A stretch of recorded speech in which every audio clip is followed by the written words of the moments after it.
Medicine should always be about using the safest treatment first. Dr. David Velkoff is the medical director of Southern California's Drake Institute for Behavioral Medicine. Like the Moreaus, he thinks too many ADHD children are over-medicated. I think that there are children that need to be medicated, but I think the medications often are used in ways that really we don't know, in dosages that we haven't proven to be safe. The problem is that the drugs El problema es que las drogas no acaban con el desorden y no sabemos qué efectos a largo plazo tienen en los niños, dice el doctor. I am very concerned about how many children are medicated so aggressively today for this disorder. And everything in my medical intuition tells me it's wrong.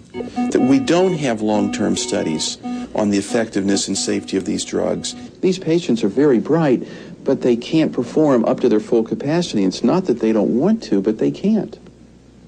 Neurologically, their brain isn't aroused enough to stimulate the higher circuits in the brain. They operate on their own rules. They don't like rules. They don't listen. They can't follow directions. They're out of synchrony with the outside world. They're almost operating on their own standards. In our treatment, they're getting treatment on normalizing brain functioning.